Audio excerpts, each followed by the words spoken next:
Most people, by the way, talk about teamwork. Most people who work in the world today are working in groups and teams.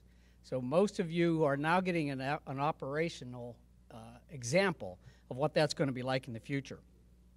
But I did want to talk a little bit about innovation today because that's what your conference, your program here is all about.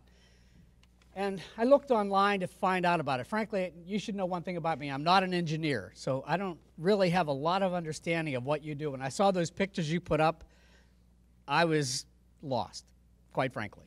But I appreciate people like you who understand it and can do this very well. But so I wanted to find out more about innovation, so I looked online and did some research on it. And I discovered that there are three factors of innovation that make up innovation. One is attitude. One is knowledge, which you talked about earlier, and the other is imagination. It takes all three to fuel your internal combustion engine of innovation. So attitude towards things like, how can we do things differently? Is what is being done now the best way to do it? Or can we find a better, more efficient, more effective way of doing something? Gaining the knowledge that you can put into practice to do that. You can have a great idea, but no knowledge of how to pull it off, and therefore the idea flounders. And you have to have imagination. Without imagination, there's nothing for you to really work on to find ways to improve things. So those are the things you need to work on and have in order to become good innovators. I was then trying to figure out a little bit more about what makes innovation and why it's important. So I did on this online research. I came across an article in Bloomberg Business Week written by Larry Keeley. And he asked the question, what makes innovation important? Should it be, we'll look at revenues. And if you're saying revenues are the important thing, then that would be maybe the most innovative thing in the world that's ever been is the creation of mortgages and debt, because that created a lot of revenue for somebody. You could look at, is profitability the real key evaluator? And if that's the case, then you'd be looking at refined oil, which if you think about that, what other industry can generate $35 to $45 billion every 3 months in profits? I mean, it's just remarkable. Well, you might also then ask, is it customer served? Well, then you might look at McDonald's. Who does better job of serving customers billions of hamburgers in the course of time than McDonald's? But let me say that's a little bit less of what we're looking for. So you want to say, you might want to look at what innovations have changed lives, have really done the most to change lives. And this man, Larry Keeley, came up with 15, not himself, he reported on this, 15 of the most all-time great innovations. And I'm going to read this list off to you, and I want to see if you agree with it. The number one list, and this is in order, was weapons, which shocked the living you-know-what out of me. Weapons, the number one innovation. Number two was mathematics and the creation of the number zero. It's a great innovation. I'm not a mathematician. I'm not sure I understand that, but you guys probably do. Money, the invention or the creation of money changed the world. Printing changed the world. Free markets in the capital market changed the world. Domesticated animals and agriculture, property ownership changed the world. Limited liability. And as being not a businessman, I didn't quite understand, but some of you guys in business will certainly understand why limited liability was a great innovation and helped protect people's personal property, personal assets from some mistake that their company might have made. Participatory democracy was a wonderful innovation, changed lives. Anesthetics and surgery, which is not all that old, changed lives radically. Vaccines and antibiotics. Semiconductors. The internet, genetic sequencing, and containerized shipping. Remarkable list. Well, those are the top 15. You may agree with those, you may not have. As I looked at the list, I thought, I wonder if you would add the automobile on that list. I mean, it really did change the lives of everybody in the world who has access to automobiles. And then I thought, what about air travel? That has really changed remarkably, the ability to get across the world and visit family. First of all, 100 years ago, family lived within a few miles of each other. They didn't have the opportunity to do what families today do, which is spread out across the country, across the globe, and still be able to get back to see each other. So those are some ideas I think we need to keep in mind. What are your ideas that will transform the world in the future? I remember, and some of us, maybe it's close to my age, a movie out in 1967 called The Graduate. Any of you remember that? And there was a great line that one of the fathers, or the friends of Dustin Hoffman's father, walked up to him at this party, and what did he say to him? He said, I want to say one word. Remember what? Plastics. Did that change people's lives? Probably did. But the fact is that innovation can be almost anything you can dream of. The bottom line is you've got to go out and use your creativity, your imagination, and your knowledge to change lives, to change the world for the better, to make people's lives easier, more productive, and more gratifying for themselves, for their families, for the society. You are the innovators of our future. I would like you, as a member who's going to take advantage of your innovations, to go out and find those great things that change lives, change my life, change the lives of the people who will come after you as well. So congratulations on all the wonderful things I have been seeing you've done today, and I can only hope for greater and greater things from you in the future. Thank you very much.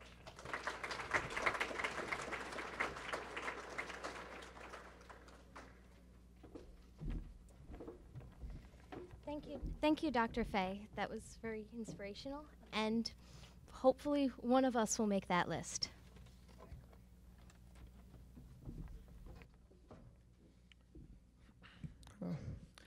So as part of the benefits of the learning community, there was a mentor in every FED 101 class, along with Professor Mani, who was answering our questions as Professor Mani was lecturing. This was very, very helpful. In addition, we also had several mentors just from the IDEA group, such as Manthan Patel, Alexis Peavis, and Luqman Olovin, who came to the lab on the weekends and in private meetings in the evening, which helped us greatly with our project. I request all the mentors and mentors from the IDEA group to stand up and to be recognized.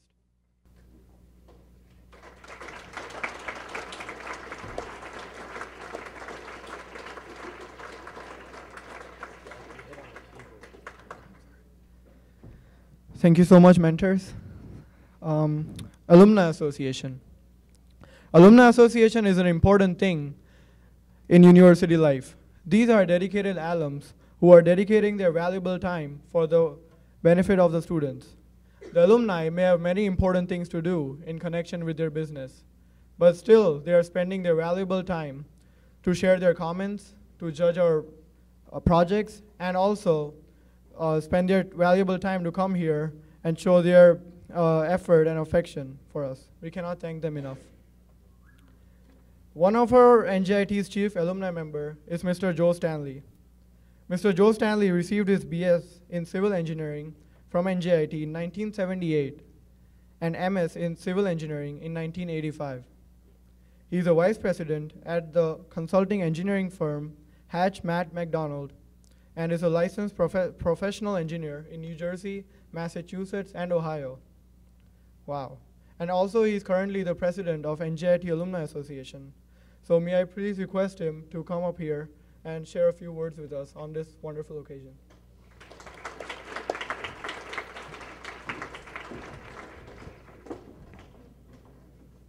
Thank you. And first of all, I think probably more impressive than having professional engineering licenses are what you accomplished in this short period of time. It's truly amazing. And last year, when Professor Mani had asked me if I would partake in being a judge, I said sure. I do things at the university. I said, all right, you know, Professor Mani's a nice guy, and I said, all right, let me check it out.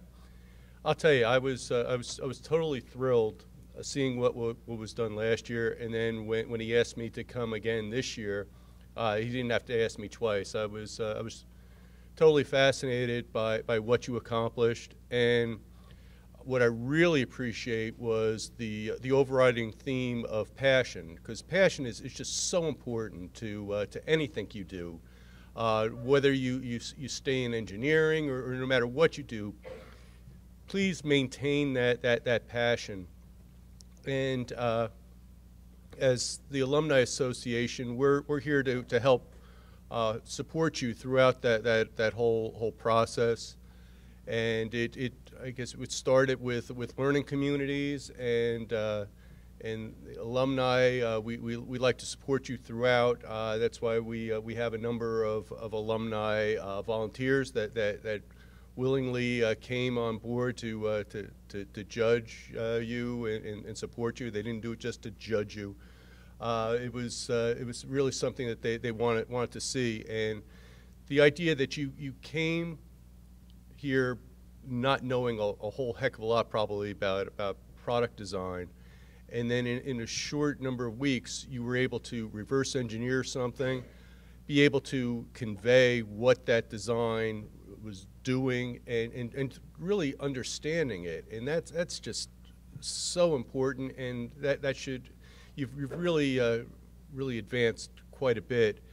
I can tell you when I started here quite a few years ago, more than I care to admit, it was pretty much the standard. You went to math, you went to science, and you didn't really get into your majors until probably your sophomore, more junior year. So getting involved right off the bat is fantastic. Just want to let you know that we're here for you. Anything that we can do, don't hesitate. And of course, in 4 years, because as I told my kids when they were going to school, I don't believe in a 5-year plan. You're going to be graduating. You're going to go at the Rock. You'll be graduating. Unfortunately, I probably won't be. I won't be the president at that time. But whoever will be the president of the Alumni Association will get up towards the beginning of the ceremony and welcome you as new alumni. And I'm sure that you'll all be members of you'll all graduate, and you'll all become members of the Alumni Association, and you'll be able to then help future students. And that's just keep the passion going. So with that, also the Alumni Association, you won't have the keys with it, but we will be giving all the participants an NJIT keychain. And you can figuratively use it in 3 or 4 years when you graduate with the key to success. You can put that on your keychain. But always remember that you're part of NJIT, and we're here for you from your senior year. We do a speed networking event where when you're getting ready to go out in the world, and usually all the students, they have this deer in the headlights look when they're going to have to try to explain why you should get hired. Well, we do a speed networking event, and it's very much like speed dating, but you get 3 minutes to give your spiel, then you move to the next table and you do it to somebody else. Then after a while, it's amazing how the students, they get a little more relaxed, and hopefully they're a little more prepared when they do come in for a real interview. So again, remember, the Alumni Association here is to support you, and above all, thank you very much for a very enjoyable afternoon. Thank you.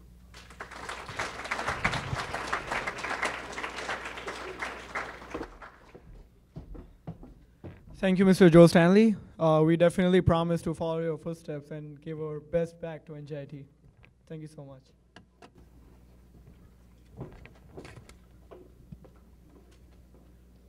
Now let's turn our attention to the upperclassmen, who are members of the new group called the Innovation, Design, and Engineering Activity, the IDEA. 7 members of the IDEA applied for the Provost Summer Undergraduate Research Program, known as SERP 2012. 4 of them were awarded the fellowship and pursued their research creating the mechanism and animations for insertion into a searchable database.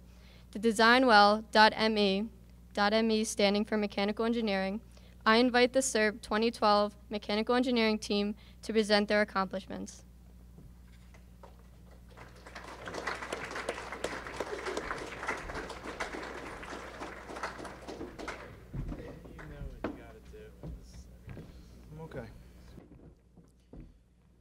Good afternoon, everyone, and welcome to our debut of the DesignWell system.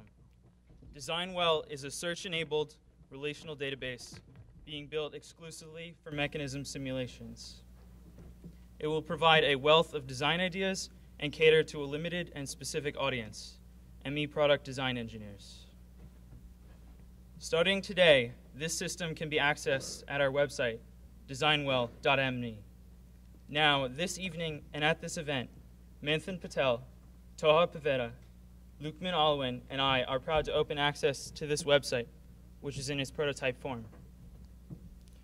We, as among the first members of IDEA, the student group which will be responsible for the DesignWell's continued functioning and expansion, started developing the content for our site this past summer under the Provost's Summer Undergraduate Research Program.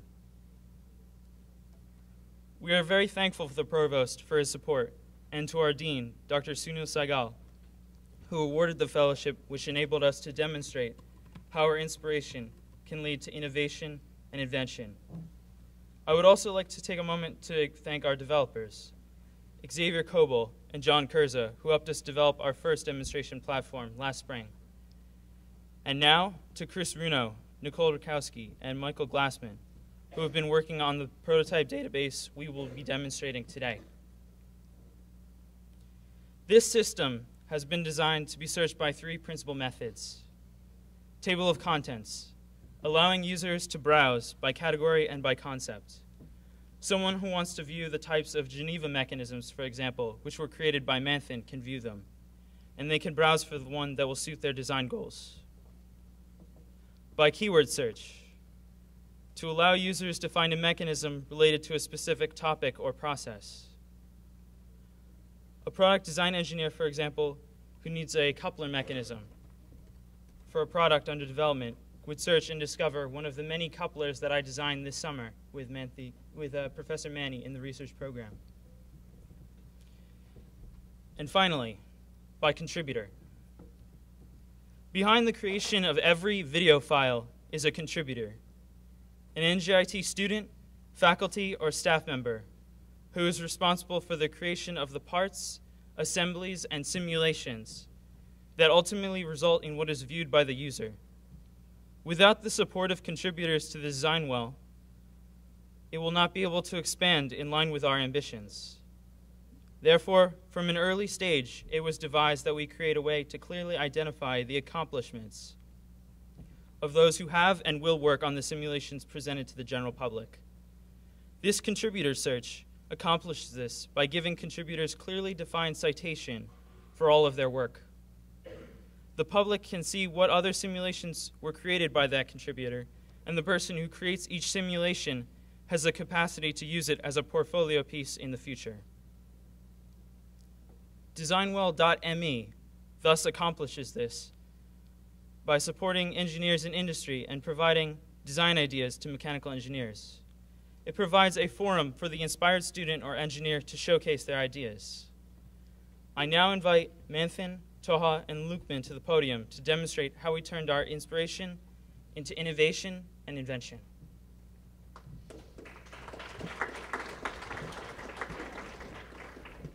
Our innovation is how we're able to bring the ideas Our innovation is how we're able to bring the ideas to the needed designers. Most of the mechanisms we have developed have been published or are in use of some product. Engineers in industry who are involved in mechanical product design need some design ideas. Through designwell.me, we propose a way to access to a wide collection of mechanisms. So I'm going to show you how we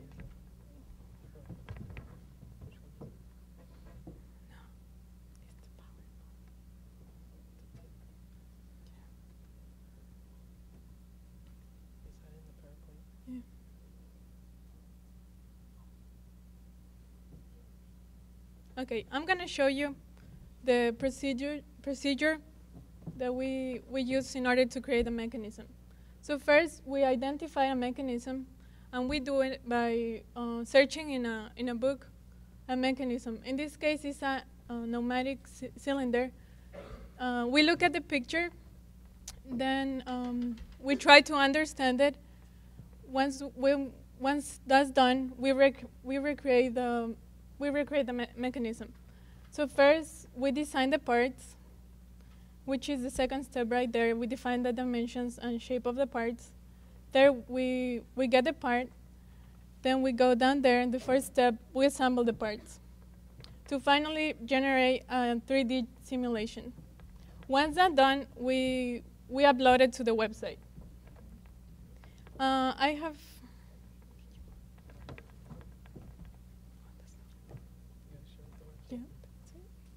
So right now I'm gonna show you two mechanisms that I did over the summer.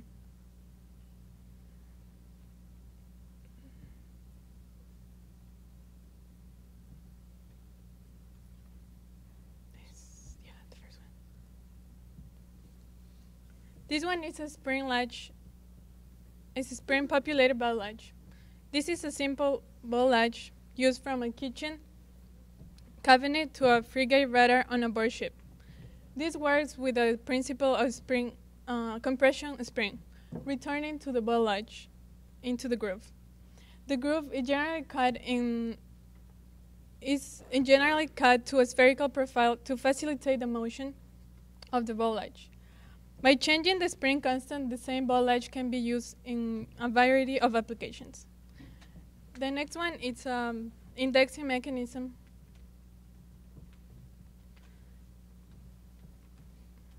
This indexing mechanism combines an epicyclical gear and a cam. A planetary wheel and cam are fixed relative to one another. The carrier is rotated at a uniform speed around the fixed wheel. The index arm has no uniform dwell periods. This type of mechanism can be used in speed counters. Now, Luqman, would you like to explain some of the mechanisms you developed? Yeah. Thank you very much, Dora. Chris, would you like to go to my page?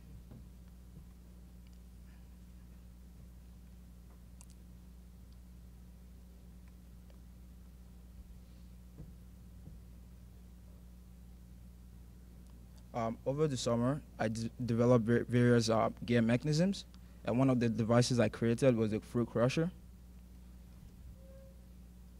And I'm going to explain how it works right now.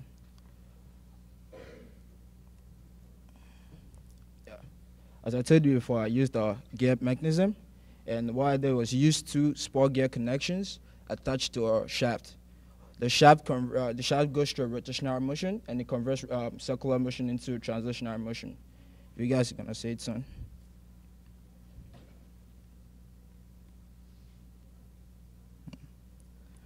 Let's refer it. It's gonna show you how it moves right now. The table is going to go up and down. Yeah, it's going to go up and down. What happened is I didn't finish the design in total. It's supposed to be like a cylindrical surface covering that. And what happened is as the table is going up and down, it's crushing the fruit. Next, we're going to go to the double up 4-bar mechanism.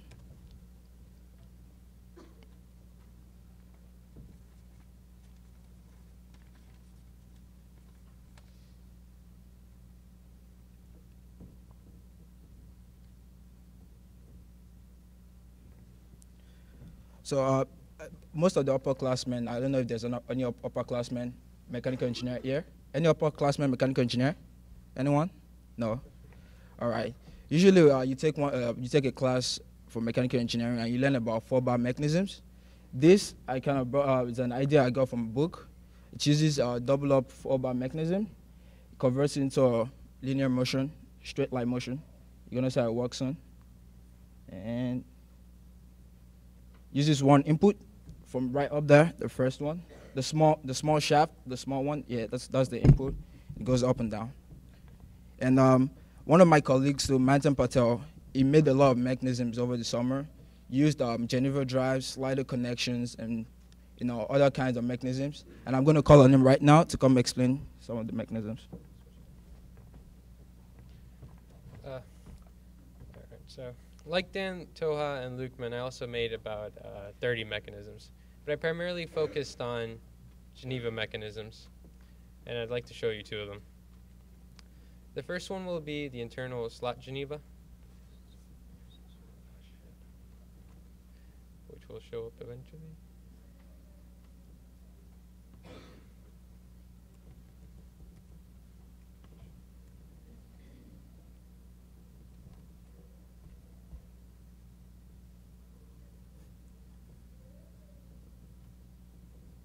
All right, so this is an internal slot Geneva. Indexing motion is very important, like Toha explained earlier. It's extremely important in manufacturing, and this is where they come into play. For every 360-degree rotation of the input shaft, which is the smaller piece on top, there's a 90-degree output of the output shaft. Another similar one would be the double dwell Geneva drive.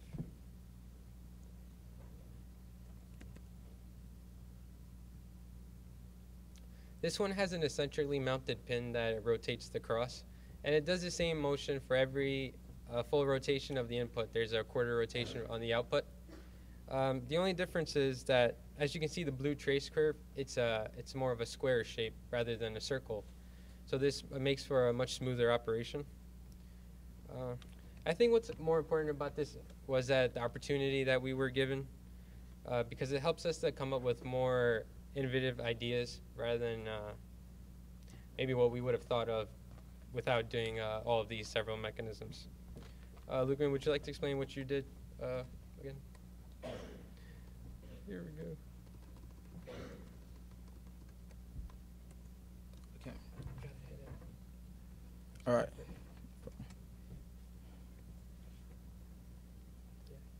All right. Do you guys remember the double up four bar mechanism I just showed earlier?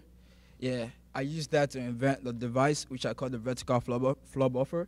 And as you guys can see, it has a very, very high velocity rate, and it moves back and forth. It's like our floor buffer. It just polishes the floor.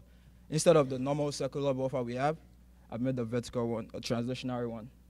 And I'm going to call on Toha right now to explain some of the mechanisms she uncovered over the summer. Thank you, Luqman. After I worked on my summer research, I decided to step forward and create an exercise machine, which is right here. It's called the Magic Bean. It was during this summer that I went to the park with my little cousins and my aunt decided to sit down on a horse swing. She sat down backwards. She held the handles with her arms, and she started rocking herself back and forth. So this prompted me to bring the idea of creating this exercise machine. So I'm gonna show you the video. So that's how you work out.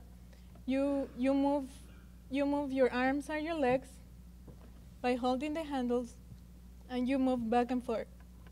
You have to, when you sit down, you have to hold the bean tied with your legs. This exercise machine makes you work your arms, your thighs, your legs, and the good thing about this exercise machine is that it doesn't cause any pain to your back. Well, this is my invention. Now, Manthan, would you like to explain your invention? Of course. I first walked on what Professor Manny calls the crazy walker. It's just a simple walking mechanism that uses four-bar linkages. Then Professor Manny introduced me to the Strand Beast by Theo Jensen. He uses multiples of these sections that you see on the right to make what he calls his animals, pictured on the bottom center, walk. So what I did was I took this section and I created a 3D simulation to fully understand how they really move. And what I understood from doing a couple of walking mechanisms is that they all use some type of a four-bar linkage and multiples of them, not just one. Also, they all use a bipedal, which is the white part that you see in the middle driving the whole thing. And this led me to create the PhysioPed. Originally developed for consumer use, the PhysioPed is better than the rest. What it is it's a walker. So there's no need to pick up and put it down like traditional walkers. There's no need for the heavy lifting. There's no need for a strong grip so for brakes on our rolling walker. It opens and closes like any other walker for easy storage. It's the only walker that we believe can walk on undulating surfaces such as beach on the sand, and that's done by putting flats on the legs. We have already filed a invention disclosure, and we are building a prototype at the moment, and we already have a therapy center lined up to test this product for real-world applications.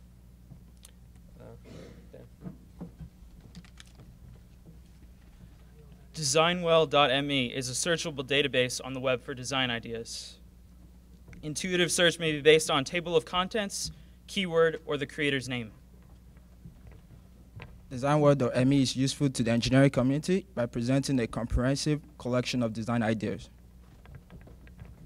Designwell.me not only provides an inspiration to the user and the content creator, but also provides a worldwide portfolio for it. Designwell.me leads one to invent novel devices. Professor Manny dreams to populate this site with at least 2,000 mechanisms over the next 3 years. At a reasonable rate of 10 hours for developing a mechanism and 2,000 hours per year, this is about 10 man-years. There are many ways this can be accomplished, but financial support is definitely needed. Thank you.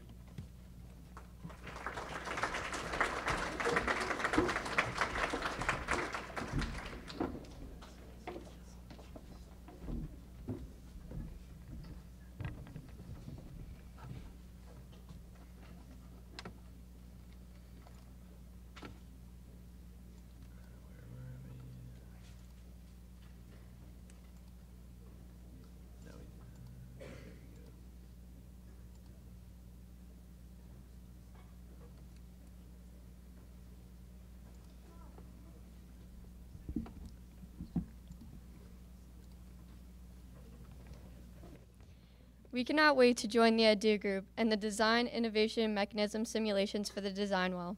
The Summer Research Program is a great opportunity for the undergraduate students to learn, to do research, and to be part of the accomplishments.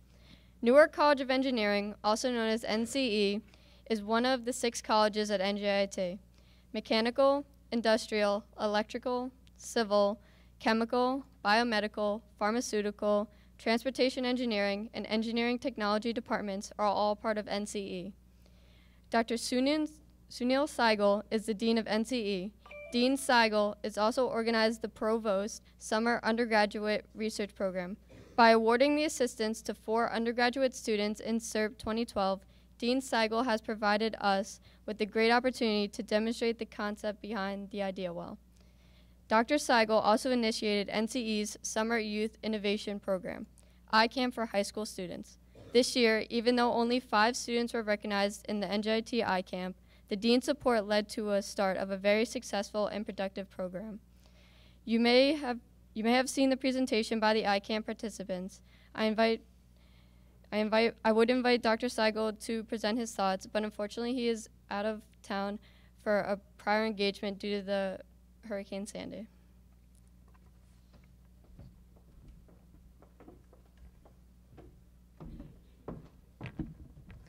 Now, we're about to listen to a very close friend of NJIT. Dr. Kevin Carswell is a very successful NJIT graduate from the class of 1979. Graduating from NJIT, Mr. Kevin has risen to the level of Vice President of Server Systems Development for IBM's Server Systems Group. He was also responsible for systems hardware development in 5 locations in the United States and Europe. However, he has recently retired from IBM. Not very long ago, Kevin was involved with intellectual property management at IBM. Mr. Kevin Carswell is also a member of the Industry Advisory Board from the Electrical Engineering Development. Mr. Kevin Carswell?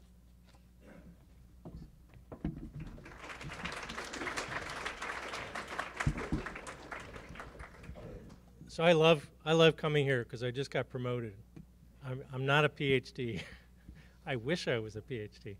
So thank you for the compliment of the doctor. I'm a little nervous standing up here because I'm a double E talking to a bunch of Emmys. So if you see me shake a little bit, that's why. First, let me comment on the presentations today. You guys just blew me away. This is the first time I've been to this particular workshop. I've mostly been involved in the ECE department, so really my first experience with the mechanical industrial engineering department, and literally I was blown away. And I have to keep pinching myself and reminding myself that you are freshmen. Not just the quality of the work, but the maturity, the at-ease presentations you gave, just amazing. And you know, starting out like that, you're going to have very successful careers as engineers. So I want to talk about engineering a little bit. And I have to apologize to any non-engineers in the room. I apologize in advance. I'm going to brag a lot about engineering. I'm very proud to be an engineer. Dr. Fay's list, the list that he read, obviously an engineer didn't make that list. There were a bunch of social things and political things, and I kind of like Dr. Fay's additional things on the list better because they're more technological in nature. And I truly believe that what advances mankind in many, many cases is engineering technology breakthroughs. And you know, I'll just give you one simple example. I have recently changed jobs. I retired from a wonderful 33 years at IBM, but I wanted to try something really different. You know, a lot of days there's no such thing, or these days no such thing as retirement. You just go on to another career. So I'm just starting my new career now with a very interesting small technology company called Solid State Cooling Systems. And you know, I'm not necessarily doing engineering. I'm doing more market development, business development. And so the last couple of weeks, I've only been there a couple of weeks, I've been doing market analysis. And as I'm sitting there Googling all sorts of companies and learning about competitors and learning about business opportunities, and I'm stepping back and thinking about when I was here, graduated in 1979, and there was no internet. There really weren't any PCs.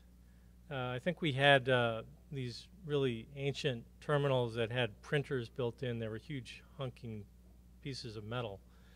You know, right there is an example. Just take the internet, how society's been totally transformed. And I'm sitting there doing market analysis thinking, how would I have done this without a computer, without the internet, without the ability to go, you know, get this information in an instant? It would have been really hard. I'm glad I'm not back in those times. Engineers advance society. They advance the world. They make the world better. One of the charts I usually carry around when I come to universities, it's a famous chart by a guy by the name of Kurzweil. Brilliant man. As an engineer, I love graphs. Do you all love graphs? Good to hear. This is a trend chart that's a 100-year trend chart. Pretty remarkable. It's a very predictable log curve plotted over 100 years. And it's a plot of how much compute power can you purchase with $1,000. And back, you know, 1900, a little early 20th century, it was mechanical. You know, turn the crank, mechanical calculators. And that kind of ran out of gas on this curve. And there was a discontinuity. We had to move to electromechanical. And then another discontinuity, we moved to vacuum tubes. Probably none of you know what a vacuum tube is. Discrete transistors into integrated circuits, into advanced CMOS, into who knows what's next. And the curve just carries on. And those points of discontinuity are engineers. Engineers that are presented with, look, something is going to change. We're running out of gas with a particular technology. We have to invent. And the difference between scientists and engineers have a schedule. You have to invent on a timeline. And sometimes you have to compromise and you have to make trade-offs and you make decisions because you have to deliver results. That's what engineers do.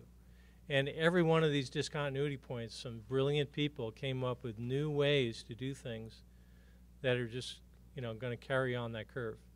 Perfect example of what engineering is all about. And you have the ability to change the world. Now, I feel very blessed with my own career. Most of my time, as you heard, was with IBM. But even with IBM is a big company. The variety of things I got to do and the variety of people I got to work with, all just brilliant, brilliant people, boggles my mind looking back. Any gamers in the room? What's your favorite system? PC gamers. Okay, I guess that's okay. I'm a console guy. A lot of people don't know IBM did the processors for all the current consoles. So the Wii, Xbox 360, PlayStation 3.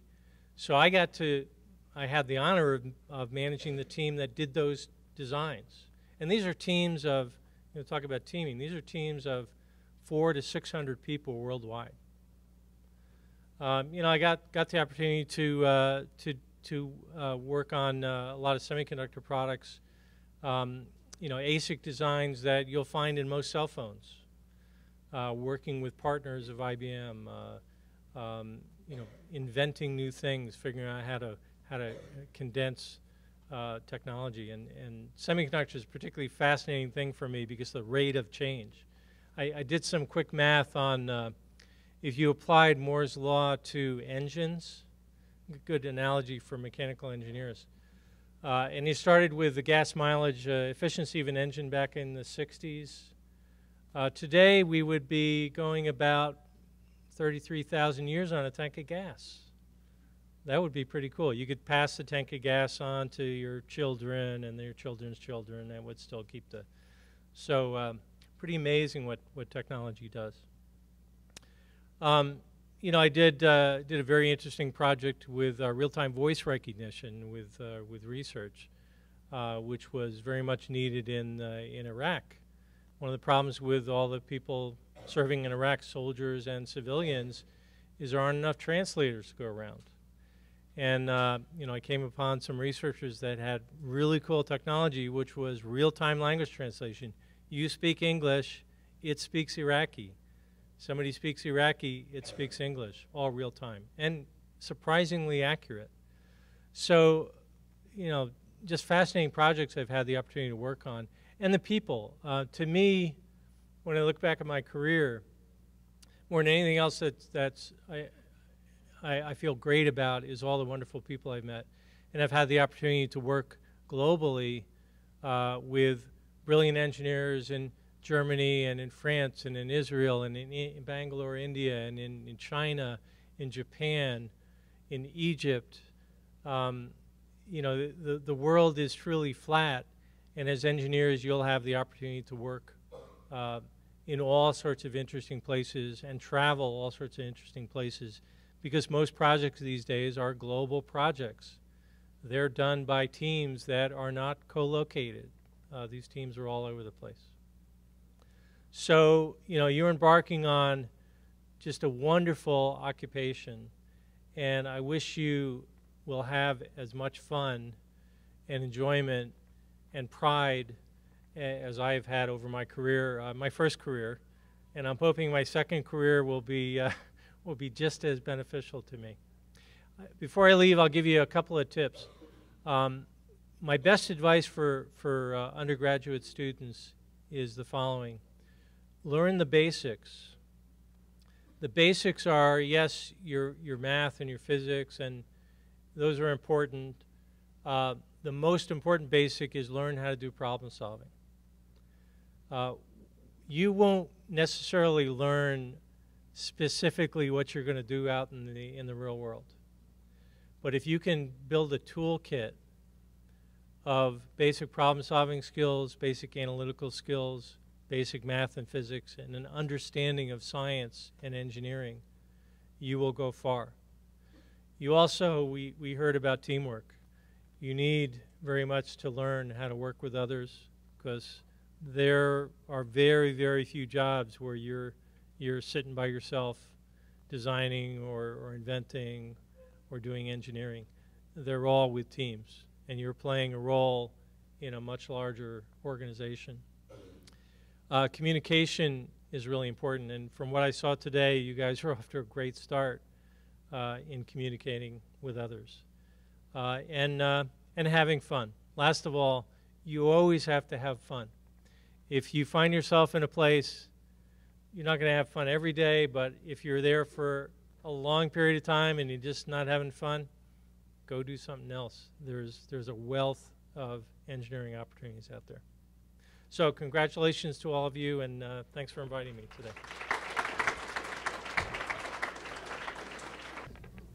Thank you, Mr. Kevin Carswell. We cannot thank you enough for sharing your valuable time with us this evening. And like Mr. Kevin's favorite saying, never quit. Passion is the key.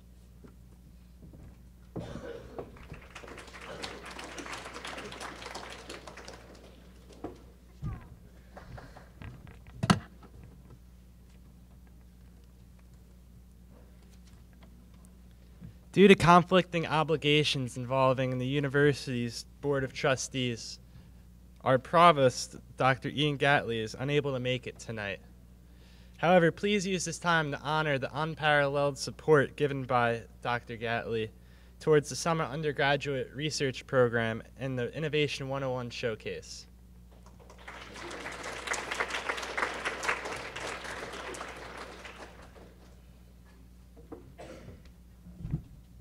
Our mentors have been compiling the evaluations from our judges. I would like to call the mentors to the podium.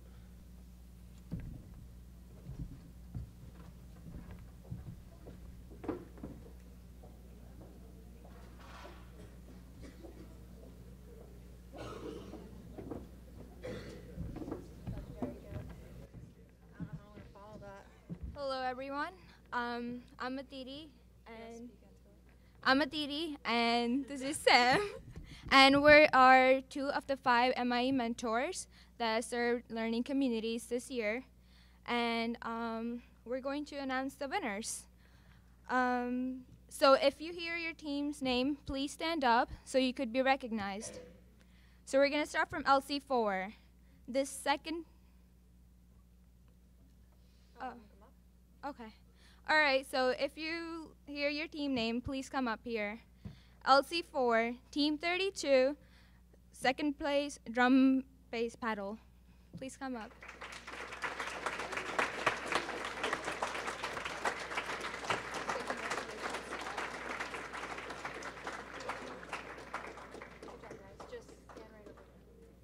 All right,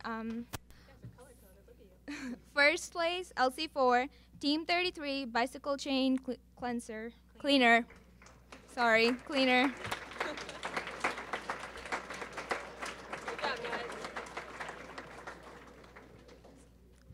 All right, so that was LC4. All right, you guys good? LC7, second place, Team 8, single-cylinder engine.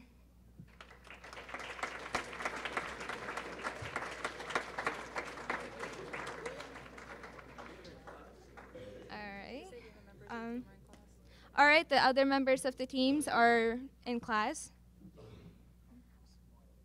LC7. Chris, come on up.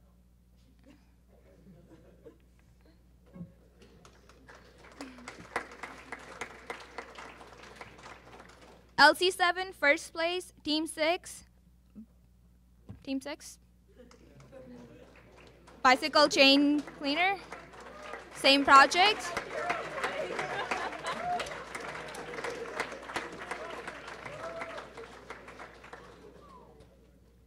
All right, so that is LC7. Good job, guys.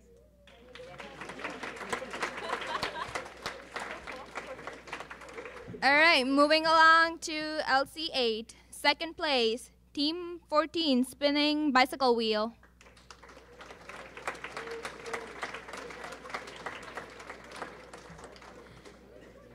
All right, first place, Team 12, drum pedal.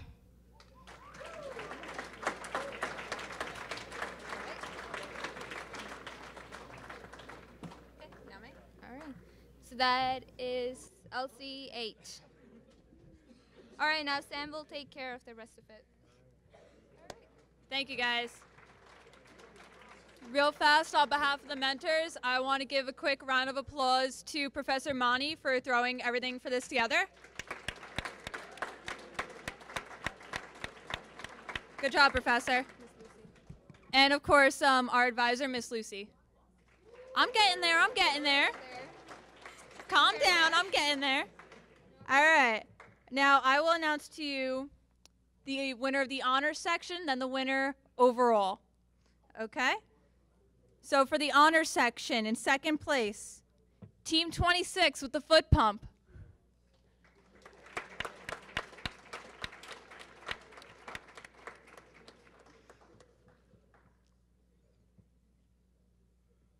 All right.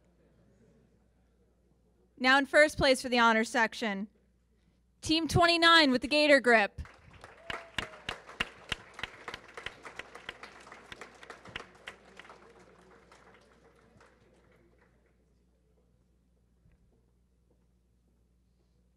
Congratulations to the honors section. And now here's a little twist for you. The overall winner we have not called up here yet. All right? Could be from any of the 4 sections. Anybody want to give a drum roll? He's got it. All right. So the winner from overall, from LC7, Team 4 with the fishing reel.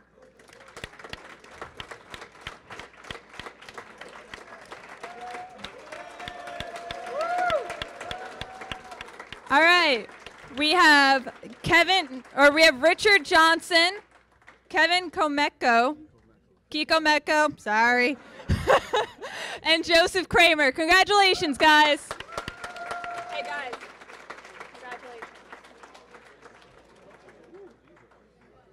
Ooh, they just won. All right. Good job, guys. Round of applause for everyone.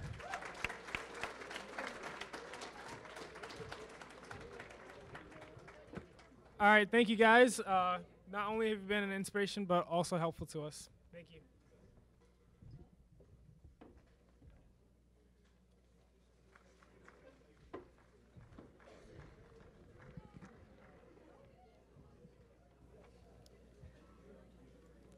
All right. All right. Hey, everyone. So please join me in a round of applause again for the mentors who have devoted their own time for helping each and every one of us. We couldn't have done it without them. Whether it was help creating a part or enrichment by teaching us animations, they were always readily available to us. Thank you. But throughout this entire journey, there is one person we cannot forget that always stood by our side. The one who considered each of us as his own children, and as Professor Mani.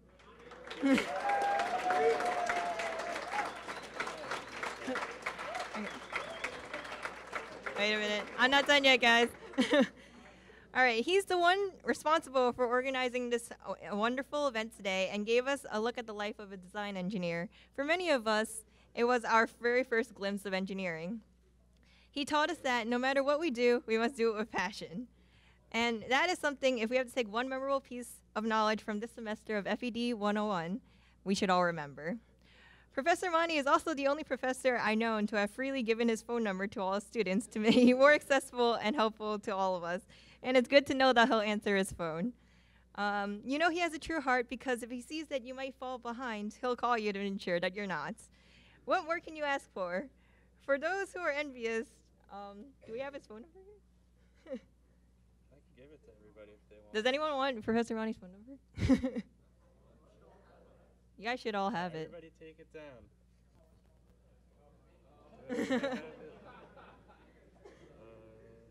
And for those of you who were wondering whose phone went off first, it was Professor Mani, because someone was looking for him, obviously. Yeah, it's 630. Oh, you can. Professor Mani's number is 630-345-0558, and he's willing to help you whenever you need it. All right, Professor Mani, can you please come up and say a few words?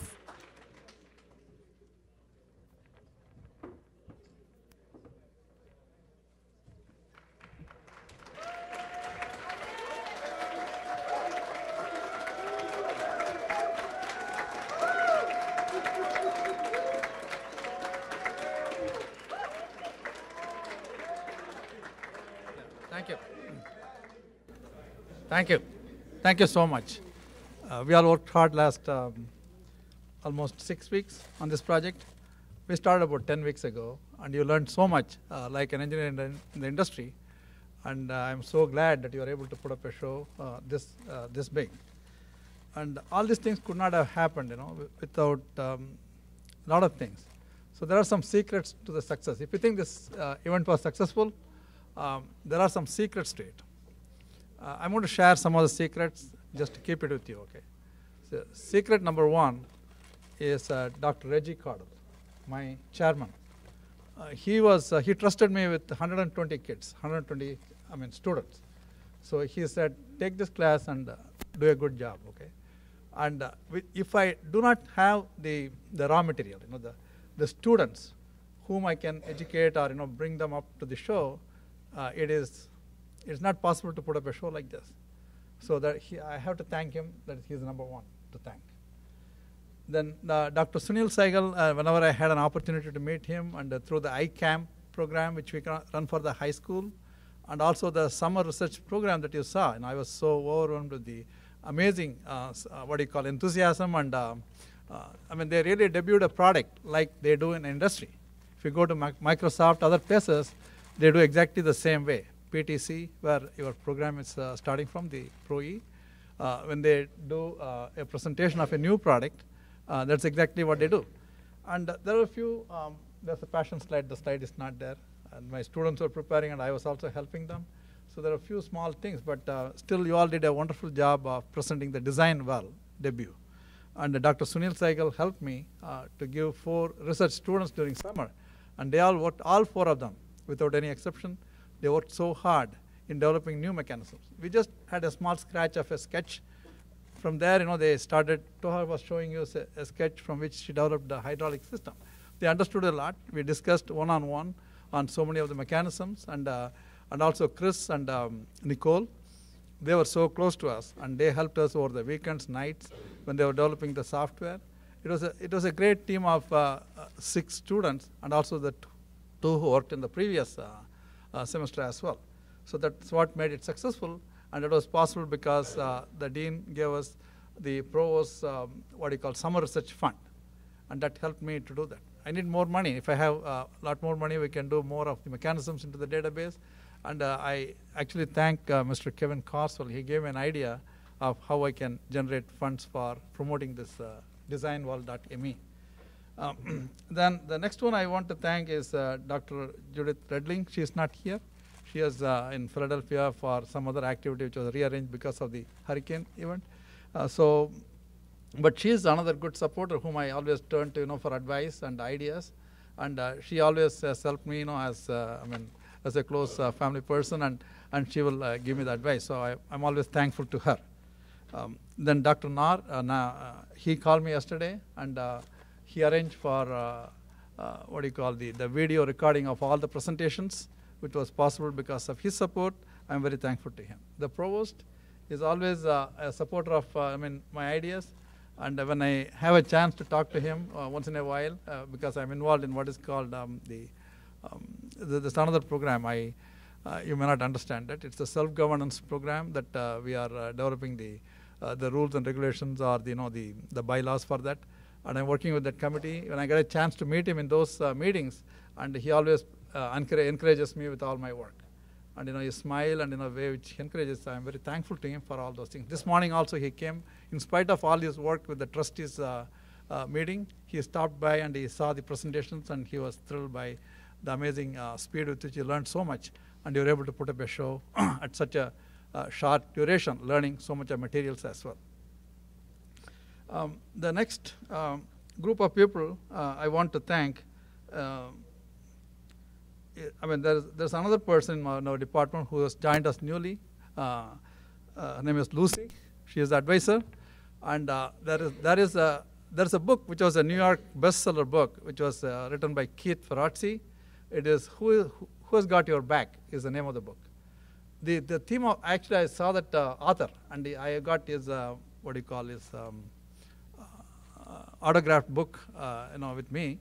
And one of the theme in that is Who Has Got Your Back is You make friends with people, who would critique you and also work with you. And Lucy is one such person who critiques and who makes me to go on speed. There's a mentor here who also does the same thing with me. That is Sam Curcio, and she always finds the mistakes, and she tries to call you. Hey, you have to do this. So these are all good friends. You are successful because of these friends, not because you are you. That is what you have to remember all the time. That is what makes you successful. And the next group of people I want to thank is the mentors. I tried this new idea, and this is because of Dr. Redling's support. I brought in the mentors into my class. They walk around the class, and then they also help the students answer. Sometimes when I explain something, students may not understand, but without disturbing me, they ask the mentor, and they go to them and explain the thing to them. So it worked out extremely successful in the learning community classes. But I didn't have one like that in the honors section. I wish I had. And that was a great support. I would request the mentors to come here, just to stand for a minute, so that I can recognize them. That is the mentors Toha Paveda, Aditi Sharma, Nora Ahmed, Peter Ferrigio. Where are they? Okay. Gift? Oh, okay, gift, okay. Samantha Curcio, right? So she is here. So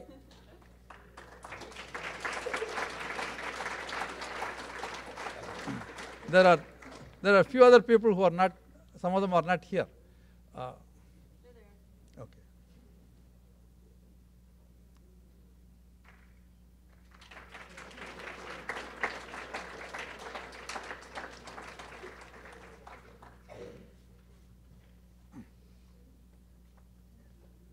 So these are the community connections mentors. So don't go away, just wait for a minute. I also formed a group called Innovative Design and Engineering Activity, which is the idea group. And I was so fortunate. I'm thankful to God that I was so fortunate I had few wonderful members there. And there are a couple of people I want to bring in here, which is Luqman, Olavin, and Manthan Patel.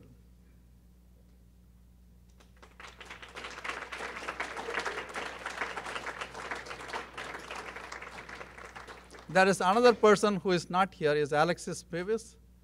So these students, 1, 2, 3, 4, 5, 6, 7 students plus the 2 others who are not here, they worked with they are upperclassmen students, but they worked with my class, with you all, right?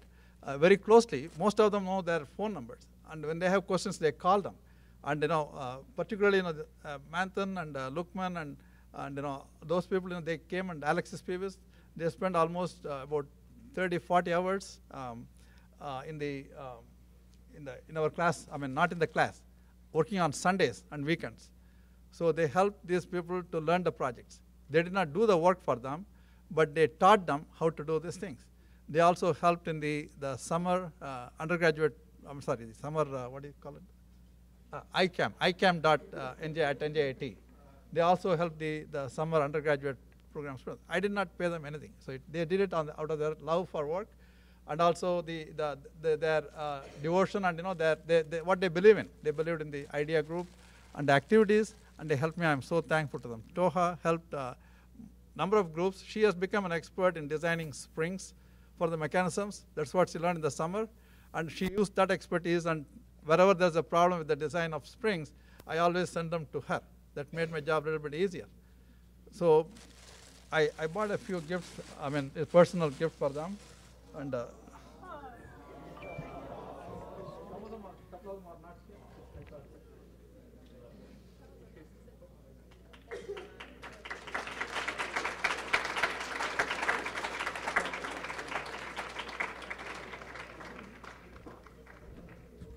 this is a very small gift. It's my personal gesture of saying thank you to them. This is not even worth about 25 cents an hour they spent with my students here. So, but they brought in a good relationship. It's just $25. That's all. So they brought in a good relationship. Now, what an upperclassman should do for for the community. And I was so touched by all these things. Okay, when my students have trouble, they call them. So that is thank you very much. And Manthan Patel. Okay, thank you. Yeah, Manthan. And if you saw the brochure and you liked it, it was done by Manthan. And he worked up to 240 last night. 240 or 2. That's the last email he sent me. And I prepared the draft and sent it to him at about 10:30 or 11. Because some of my students have not written their portion of the abstract, and they sent it to me. I checked it and then put it into the format and sent it to him, and he made the brochure in the night, and he went and got it printed. Everything was done by him. So once I give my work to my students, some of these students, I don't have to worry about that. They will take care of that. So thank you.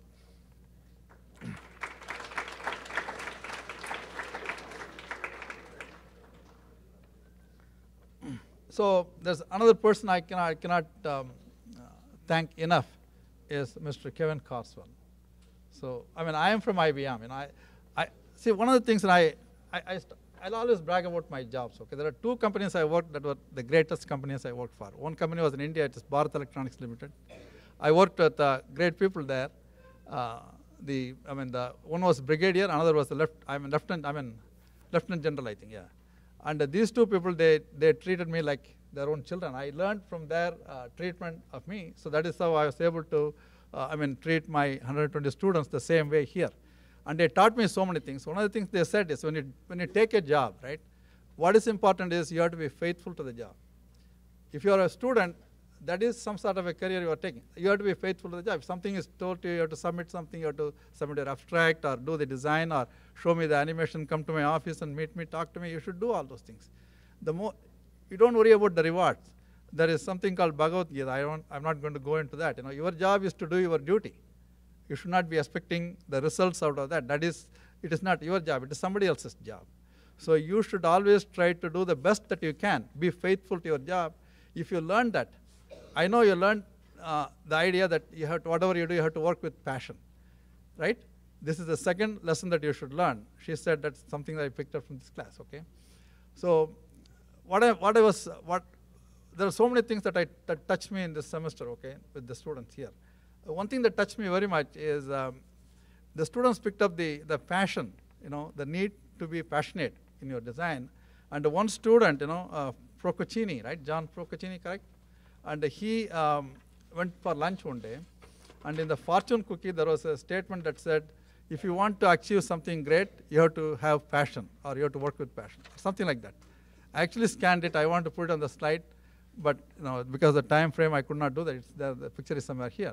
And he brought that small slip to me, which was in the fortune cookie, straight from his lunch. He came to my office, and he just gave it to me.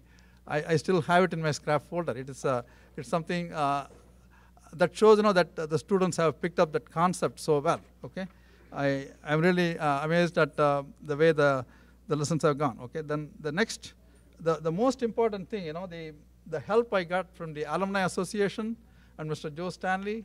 Whenever I call him, he is already ready with the gift. He is ready for the speech. He was so affectionate as a good friend. I also meet him every week in the meetings, and he was so helpful to me, and he encouraged me so much. And he said, whatever you are doing is something great for the students. Keep doing that. So his encouragement was something that is instrumental for this. I'm very thankful to him for that also. Beyond all these things, the most important factor, the secret of my success, or like the word who has got your back, what made you successful, is these 120 students. I want to make a slide of that as well. I didn't do that. I carry a book of all the pictures of all the students with me. You know that, right? I've been carrying this all semester. Started from day one. I have the telephone numbers and some nicknames. I have to call them. All the details are here. And this really helped me to be very close with them and call them, at night or in the morning or whatever time to remind them that they have to finish some work. And you all worked with me so closely, in spite of my expecting a lot from you. You all worked so closely with me. I'm very thankful to you for that. This could not have happened if you did not do the work. It's all in your hands, right? And I always tell my students, another thing is that, so if you think that you can do only up to this, you try a little bit higher, and you may become successful. That shows that you are capable of doing that. Then try a little bit more. That is how you can come up. You cannot say, oh, I can't do that. It's too much effort. Do not think about that. What you did is something great, and I'm thankful to all the 120 students and all the arrangements made by our other staff in the school. They all helped me very much, and that is the reason this became successful. And it is not just a one-man show. It is teamwork, which is something which I learned in IBM and other company where I worked in India. So those companies taught me great morals. So when you work for a company, be faithful and work hard, okay? And always try to do something more than what you think you can do. Those are my small pieces of advice. I want to thank everyone, and I'm touched and thankful. Thank you to you.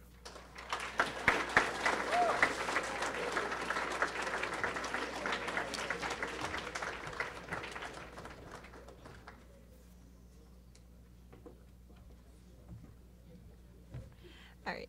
Thank you for everything you've done for us, Professor Mani. And thank you for a wonderful evening. The Alumni Association, as you know, has brought a few gifts for us. I request that every presenter in the event to stop and collect this gift on your way out. We also request that the judges to stop and collect a hat, and it's the alumni's way of saying thank you for your time. We look forward to having you for next year's Innovation 101 event. This concludes our evening's showcase. Thank you.